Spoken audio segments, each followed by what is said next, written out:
L'accord de Glasgow n'a pas abouti à 100% des attentes et objectifs fixés. La République démocratique du Congo et le bassin du Congo avaient tiré la sonnette d'alarme pour faire entendre leurs exigences à la juste compensation. Il s'agit entre autres de l'accès aux fonds d'atténuation et d'adaptation, du bénéfice du prix unique identitaire de carbone et des fonds additionnels. F. Bazaïba l'avait dit du haut de la tribune de Glasgow. Désormais, en République démocratique du Congo, dans le bassin du Congo, nous avons changé notre comportement. Nous devons le changer, nous sommes en train de le changer. Ne plus cultiver de manière itinérante sur brûlis.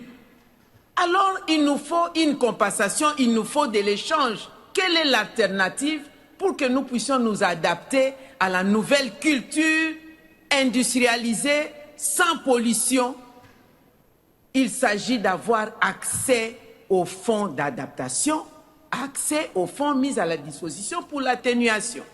Il s'agit aussi que nous puissions bénéficier du prix unique, identitaire et équitable du prix de la tonne de carbone. Parce qu'il est inconcevable que nous qui possédons la solution, les forêts tropicales humides nécessaires, notre tonne de carbone puisse être vendue à 5 $ américains, alors qu'ailleurs, la même tonne vaut de 60 à 100 $ américains.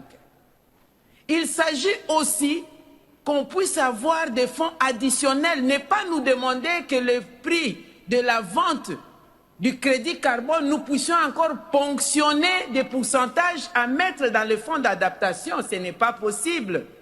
C'est-à-dire, nous sommes victimes de la pollution, nous devons trouver des solutions nous-mêmes. Il n'y a pas de logique. C'est pourquoi je voudrais en appeler aux États du monde dont les dirigeants sont ici.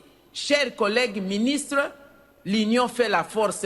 Par principe d'interdépendance entre les États, nous devons absolument avoir le même langage, pas seulement au niveau d'Afrique, mais l'humanité tout entière, avoir le même langage dans le cadre de la lutte contre les changements climatiques. Je vous remercie. Thank you so much.